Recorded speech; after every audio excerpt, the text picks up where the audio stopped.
रामो मत्पिता रामचन्द्रः स्वामी रामो मत्सखा रामचन्द्रः सर्वस्वं मे रामचन्द्रो दयालु नान्यं जाने नैव जाने न जाने दक्षिणे लक्ष्मणो यस्य वामे च जनकात्मजा पुरुतो मारुतिर्यस्य तं वन्दे रघुनन्दनं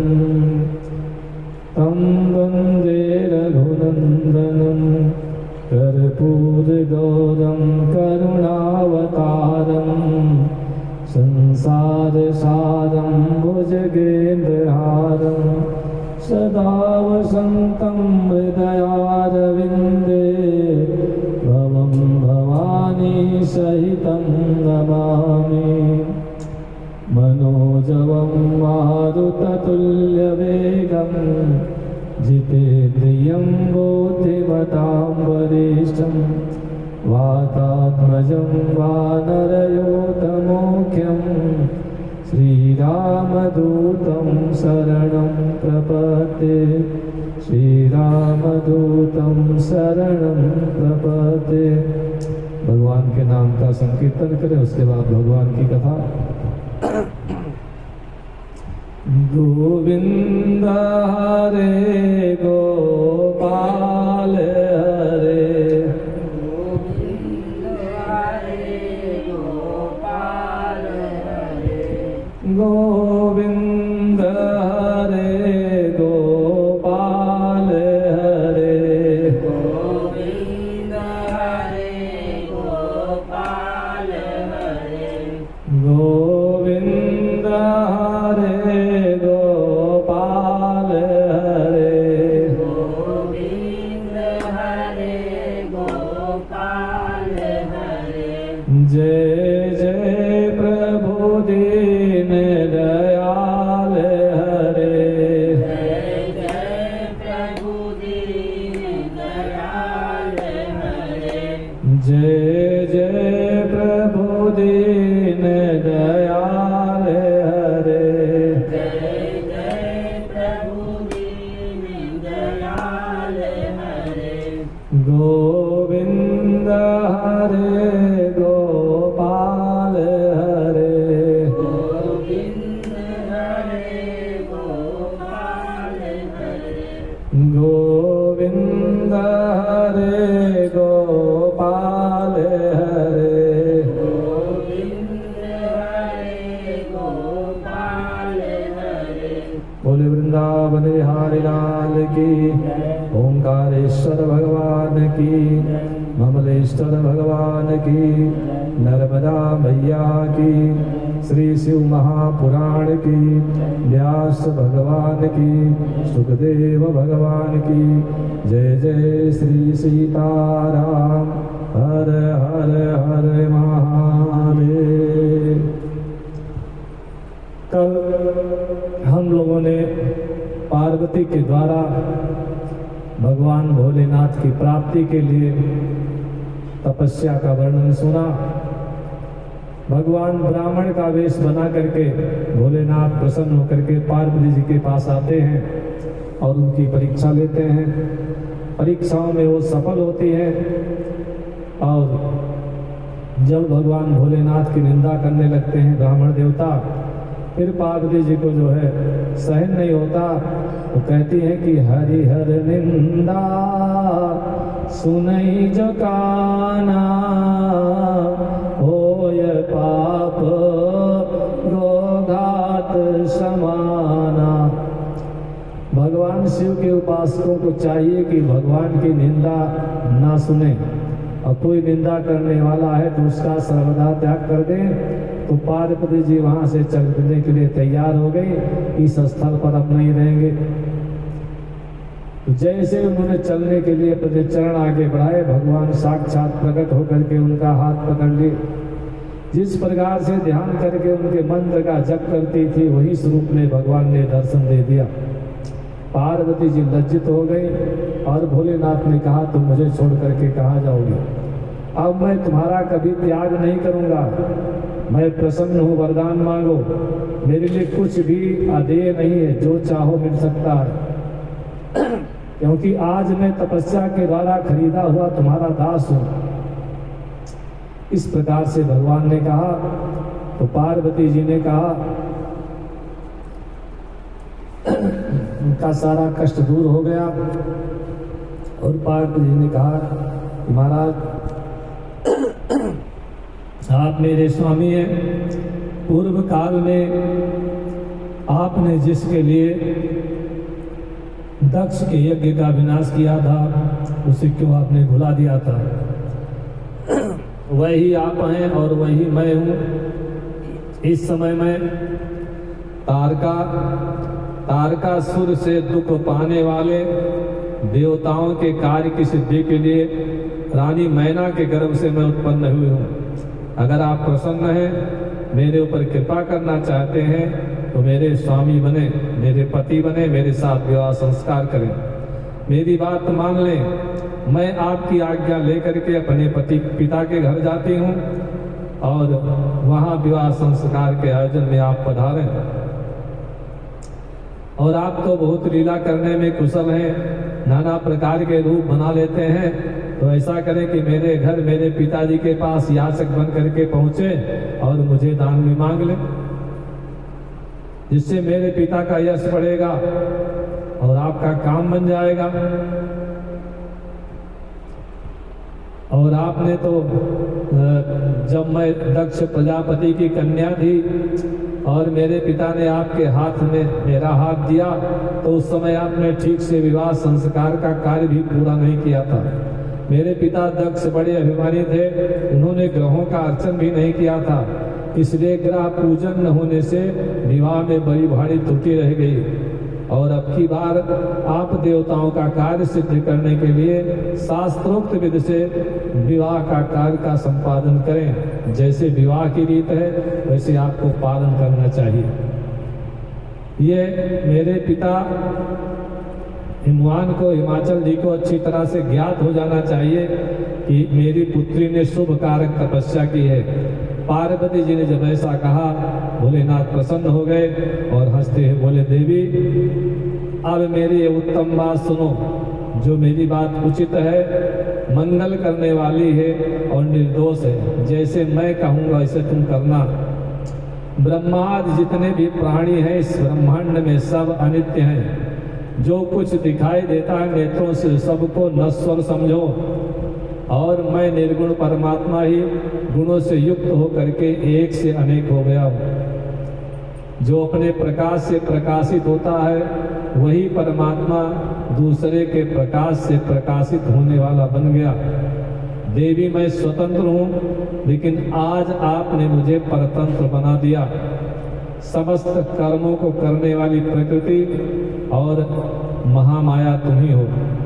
संपूर्ण जगत माया में रचा गया है और मैं यहाँ संपूर्ण भूतों की आत्मा, निर्विकार एवं निधि हूँ। भक्तों की इच्छा पूर्ति के लिए मैंने यह शरीर धारण किया है, लेकिन मैं तुम्हारे पिता हिमालय के पास नहीं जा सकता। भिक्षुक बन करके उनसे तुम्हारी याचना भी नहीं कर सकता। महान गुणों से अत्यंत गौरवशाली महात्मा पुरुष भी अपने मुख से कभी दे मतलब जो ऐसा वचन नहीं कहते हैं, और अगर कहते हैं तो तत्काल लघुता को प्राप्त हो जाते हैं। ऐसा जान करके मेरे लिए अब तुम क्या कहती हो? मैं तो तुम्हारी सी आज्ञा से सब कुछ करूँगा, जैसे इच्छा वैसा करो। ऐसा जब कहा तो माँ भगवती पार्वती ने बार बार शंकर भगवान को प्रणाम किया और बोली, महाराज आप आत्मा हैं और मैं हूँ प्रकृति। इस विषय में विचार करने की कोई बात नहीं है। हम दोनों स्वतंत्र हैं और निर्गुण होते हुए भी भक्तों के अधीन, भक्तों के प्रेम के कारण सगुण बन जाते हैं। आपको प्रयत्न पूर्वक मेरी प्रार्थना के अनुसार कार्य करना चाहिए। आप मेरे लिए याचना करें और हिमवान को जो है दाता बनने का सौभाग्य प्राप्त प्रदान करें। मैं सदा आपकी भक्त हूँ, इसलिए मेरे ऊपर कृपा करें। हे नाथ, मैं जन्म जन्म में आपकी ही पत्नी होती रही हूँ।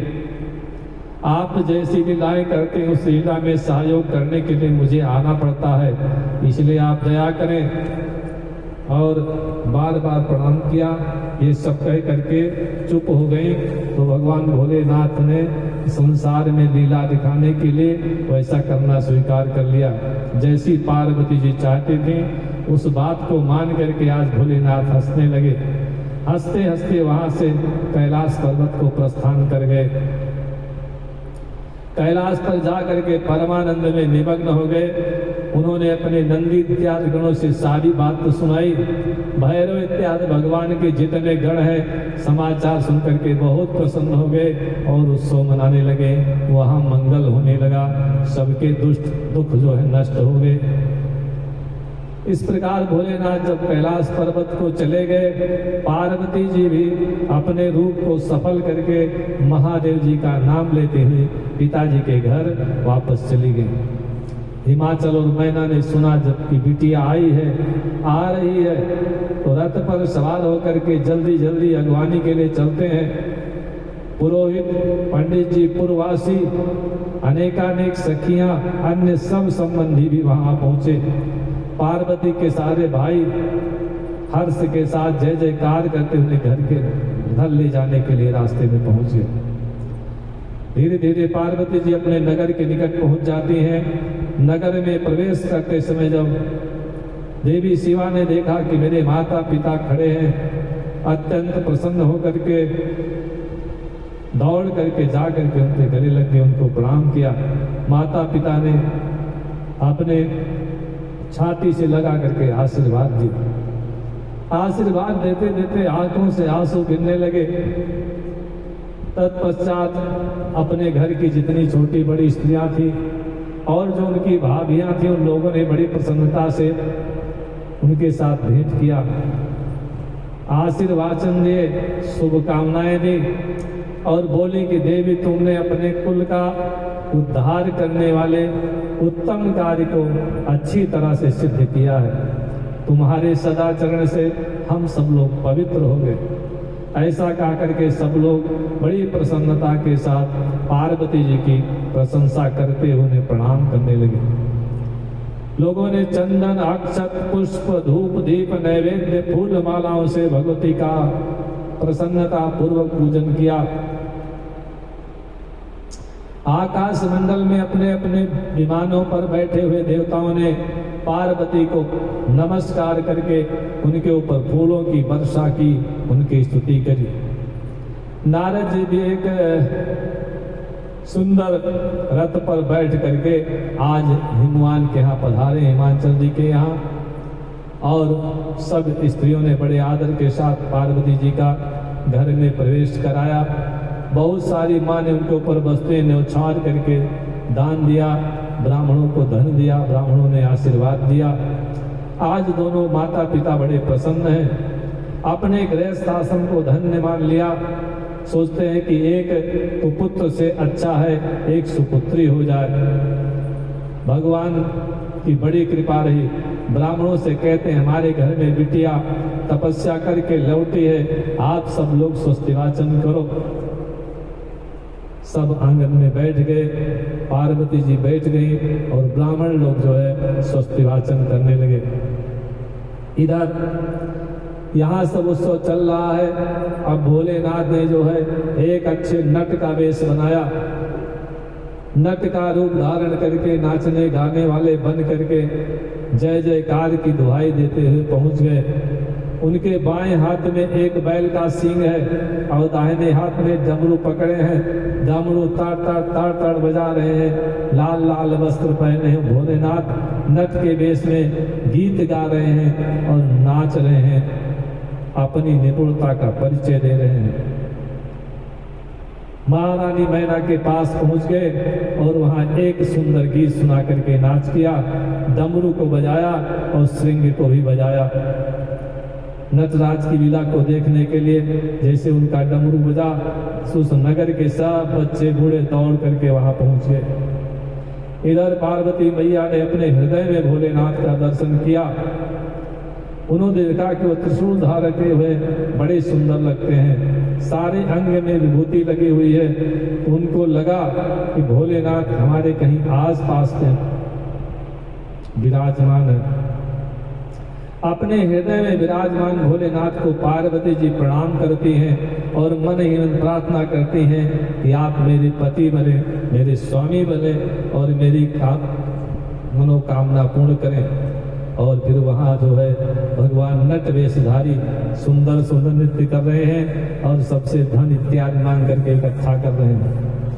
गाने वाला बड़ी देर से गा रहा है। महारानी मैना ने सोचा इसको कुछ देना चाहिए, नहीं बंद नहीं करेगा। एक थाली में सुंदर सुंदर भर के रत्न लेकर के आई। खुशी खुशी उसको देने के लिए भगवान ने अपने भविष्य वाली आने वाली होने वाली सासू जी को देखा, बड़े प्रसन्न हो गए। लेकिन उन्होंने कुछ भी, कोई रत्न कोई धन स्वीकार नहीं किया। उन्होंने कहा हम तो भिक्षा में एक चीज मांगते हैं, तुम्हारी पुत्री शिवा को, पार्वती के सिवा मुझे कुछ चाहिए नहीं। चाहे मुझे पूरी रात पूरी दिन चाहे पूरे जीवन ही नाचना पड़े, लेकिन मैं कोई रत्न कोई धन लेने वाला नहीं हूँ। फिर से नाचना शुरू कर दे।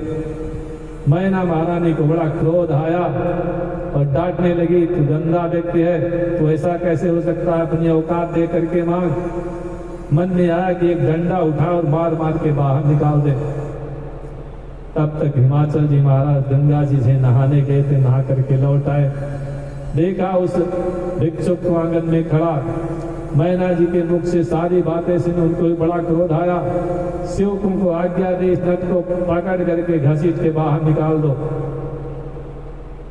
वह नटराज उस समय विशाल काय अग्नि की भांति चमक रहे हैं, उत्तम तेज से प्रकाशित हो रहे हैं। किसी की हिम्मत न हुई कि उनके पास जाकर के उनको बाहर निकाल दे।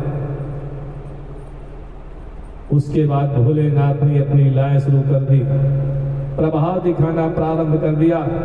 महाराज हिमाचल ने देखा कि भिक्षुक ने तत्काल वहीं खड़े खड़े विष्णु भगवान का रूप धारण कर लिया। अब उसके मस्तक पर किरीट है, कानों में कुंडल है, शरीर पर पीत वस्त्र शोभा पा रहे हैं, चार चार भुजाएं हैं। आज महाराज हिमाचल ने पूजा के समय जो भगवान विष्णु को जो जो फूल चढ़ाए थे, वे सारे के सारे उस भिक्षुक के शरीर पर और मस्तक पर चढ़े हुए। उनकी पलके जैसे झपकी, फिर सीन बदल गया। देखा वो सामने जो भिक्षुक था चतुर्मुख ब्रह्मा के रूप में खड़ा है। अब उसके शरीर का वर्ण जो है लाल हो गया है और वो वैदिक मंत्रों का पाठ कर रहा है। उसके बाद उन हनुमान जी ने उस कौतुक करने वाले नटराज को अगले क्षण में देखा कि सूर्य भगवान के रूप में चमक रहा है। थोड़ी देर बाद फिर उसका स्वरूप बदल गया, अब वो रुद्र के रूप में दिखाई दिए। उनके साथ में देवी पार्वती भी विराजमान है। उस समय वह भगवान रुद्र धीरे धीरे हंस भी रहे थे। उसके बाद वो भी गायब हो गया, अब केवल जलता हुआ एक तेज के रूप में दिखाई दिए। उसके बाद फिर लीला बदल करके नट के रूप में आ गए और हिमवान और मैना से कहते हैं मुझे शिवा भिक्षा के रूप में दे दो, मैं दूसरी कोई वस्तु लेने वाला नहीं हूं। लेकिन भगवान भोलेनाथ की माया कोई समझ नहीं पाता है। शैलराज ने उनकी प्रार्थना को स्वीकार नहीं किया और लेकिन भिक्षु ने कोई दूसरी वस्तु ली नहीं। थोड़ी देर बाद वहां से अंतर ध्यान हो गए। जब वो नट वहां से अंतर ध्यान हो गया तो मैना और महाराज हिमाचल को ज्ञान हुआ और सोचने लगे कि लग रहा है कि वो भगवान भोलेनाथ ही आए थे, अपनी माया दिखा करके यहाँ से चले गए। दोनों के अंदर भगवान के प्रति बड़ी ही भक्ति उत्पन्न हो गई। इस प्रकार से महाराज मैना और हिमाचल की भक्ति को देख करके, शंकर जी के प्रति लगाव देख करके इंद्र इत्यादि देवता आकाश मंडल में आपस में विचार करने लगे और गुरु बृहस्पति को साथ मिले, ब्रह्मा जी को बुलाया और सारे मुख्य मुख्य देवता कैलाश पहुंच गए। भगवान भोलेनाथ को प्रणाम करके उनकी स्तुति करने लगे कि महाराज हम आपके शरण में आए हैं, आप भक्त वत्सल हैं, सदा भक्तों का कार्य बनाते हैं, दीनों की रक्षा करते हैं, दया के सिंधु हैं और जो विपत्ति में फंसा उसको विपत्ति से छुड़ाने वाले हैं। तो इंद्र ने जो है पूरी कथा बताई कि कैसे कैसे महाराज हिमांचल और रानी मैना सब आपका बड़ा सम्मान करते हैं और बड़ी भक्ति करते हैं। आप उनकी पुत्री को जो है वधू के रूप में स्वीकार कर लें। भगवान हंसने लगे, बोले जाओ, हमको तो ऐसा करना ही करना है। हम भी थोड़ा उनकी परीक्षा लेने के लिए वहां गए थे। सारे देवता अपने अपने घरों को वापस हो गए। सब बहुत प्रसन्न है कि भोलेनाथ का मन प्रसन्न है, चित्त प्रसन्न है, जरूर ही कुछ अच्छा होने वाला है। और भगवान फिर जो है मायाधारी पहुंच गए फिर वहां हिमाचल के यहाँ लीला करने के लिए। आज सभा भवन में महाराज गिरिराज विराजमान है, हिमाचल जी अपने बंधु वर्गों के साथ, और उनकी पत्नी मैना भी बगल में विराजमान है। सामने एक दूसरे आसन पर पार्वती जी भी विराजमान है। बड़ा आनंद का वातावरण है। उसी समय वहां भोलेनाथ जी प्रकट होते हैं। कैसे हैं? उनके हाथों में दंड है, छत्र है, शरीर पर दिव्य वस्त्र है, ललाट में बहुत सुंदर सफेद रंग का तिलक है, एक हाथ में स्फटिक की माला है और एक गले में एक बड़ा सा शालिग्राम धारण किए हैं और भगवान के नाम का जप कर रहे हैं, विष्णवे नमः।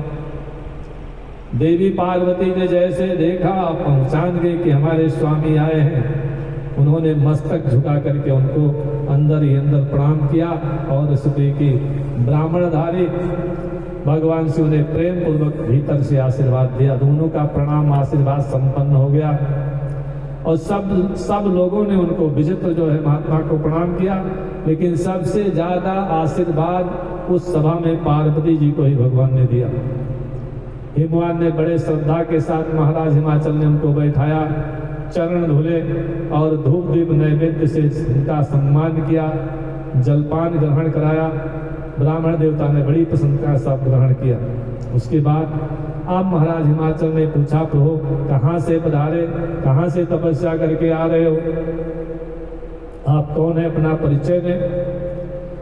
तो परिचय देते हैं कि राज मैं बहुत उत्तम विद्वान हूँ, मैं वैष्णव हूँ और ज्योतिषी के वृत्ति का आश्रय लेकर के मैं कुंडली इत्यादि देखता हूँ, हस्तरेखा देखता हूँ, संसार में भ्रमण करता हूँ और उसके द्वारा लोगों का कल्याण करता हूँ।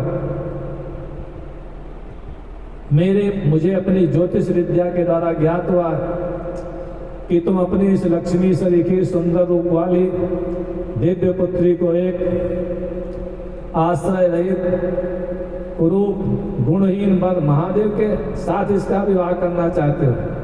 तुम्हें शायद ज्ञान नहीं है कि रुद्र देवता मरघट में वास करते हैं, शरीर में सांप लपेटे रहते हैं और हमेशा नाक बंद करके योग साधना करते रहते हैं। ऐसे विचित्र हैं कि उनके पास पहनने के लिए एक जोड़ी वस्त्र भी नहीं है, बिना वस्त्र के ही घूमते रहते हैं। उनके खानदान का नाम आज तक किसी को मालूम नहीं, कहाँ से पैदा हुए, कहाँ से आए, माता कौन, पिता कौन, कुछ पता ही नहीं। सारे शरीर में सफेद रंग की भस्मी लगा लेते हैं। बात बात पर तुमको क्रोध आता है, अक्रोध आता है तो बिना सोचे विचारे उल्टा सीधा काम कर जाते हैं। किसको कब मार डालें, किसको कब लटका दें, कुछ पता नहीं। और सबसे बड़ी बात तो ये नहीं पता उनकी उम्र कितनी है, 100 साल के हैं कि 500 साल के हैं कि 5 साल के, आज तक कोई उम्र भी नहीं जानता। जिसके कुल का पता नहीं, जिसकी आयु का पता नहीं, जिसके भवन भूमि का पता नहीं, उसके साथ तुम अपनी इतनी सुंदर कन्या का विवाह करना चाहते हो। अरे वो तो इतना बेकार व्यक्ति है कि आज तक उन्होंने अपनी कभी सिर दाढ़ी के बाल भी नहीं कटा पाए, बड़ी बड़ी जटाएं लाद करके सिर पर चलते हैं। उनके यहाँ देखो जितने लोग रहते हैं, कोई अच्छा है, पूरी कैबिनेट पूरी उनके आश्रित सब के सब उल्टे सीधे लूले लंगड़े, संसार भर के विकलांग अंधे सब उनके यहाँ रहते हैं। वो तो कभी उनके साथ रहने लगे, कभी समय से नहाते नहीं, कभी जगते नहीं, कोई पूजा पाठ भी नहीं करते। ऐसे व्यक्ति के यहाँ अपनी तपस्या वाली लड़की को भेजोगे, बेचारी कैसे जिएगी, कैसे रहेगी। तुम्हें ज्ञान नहीं तो मैं बताने के लिए आया हूँ। तुमने जिस वर को खोजा वो पार्वती के योग्य नहीं है। तुम इतने बड़े राजा हो, उसके लिए कोई अच्छा वर खोजो ना। अच्छा, मेरी बात को अपने परिवार में सबसे बताओ, अपने भाइयों बंधुओं से पूछो, महारानी से पूछो, बेटों से पूछो, बेटियों से पूछो और अपने पुरोहित जी से पूछो, लेकिन पार्वती से मत पूछना, उसको कुछ अकल नहीं है, अबोध है, कुछ जानती नहीं, वो कुछ सही बात नहीं बताएगी। ऐसे ता करके जो है ब्राह्मण देवता खा पी करके दान दक्षिणा लेकर के वहां से अपने घर को वापस निकल गए। ब्रह्मा जी कहते हैं जब भगवान भोलेनाथ जो ब्राह्मण का रूप धर करके आए हैं, ऐसे वचनों को कहा तो किसी के ऊपर प्रभाव पड़े या ना पड़े, माँ के ऊपर तुरंत पड़ता है। बेचारी दुखी हो गई, रोने लगी, पति से कहते हैं स्वामी इन ब्राह्मण देवता ने तो शिव जी की बड़ी निंदा की और ऐसी ऐसी बातें बताई कि मेरा मन उनकी ओर से बिल्कुल खिन्न हो गया। इनके तो रूप स्वभाव नाम सब के सब खराब ही है महाराज, इतनी अच्छी लड़की का विवाह मैं उसके साथ कतई ही नहीं करूंगी, और अगर आप मेरी बात नहीं मानोगे तो मैं आत्महत्या कर लूंगी, या अभी इस घर को छोड़ दूंगी, या जहर खा लूंगी, या पार्वती के गले में फांसी लगा करके गहन जंगल में भाग जाऊंगी, अथवा उसे ले जाकर के समुद्र में डुबो दूंगी, लेकिन मैं अपनी बेटी का विवाह ऐसे रुद्र के साथ नहीं करूंगी। रोती चिल्लाती महारानी मेनका को भवन में चली गई, अच्छे अच्छे कपड़े अच्छे अच्छे आभूषण निकाल करके फेंक दिए, जमीन पर लेट करके अपना क्रोध प्रकट करने लगी।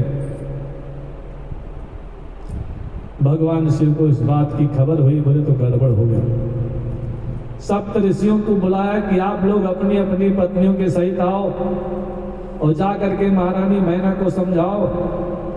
भगवान का आदेश पा करके शिव को प्रणाम करके वह सप्त ऋषि अपनी पत्नियों के साथ आकाश मार्ग से चल पड़े।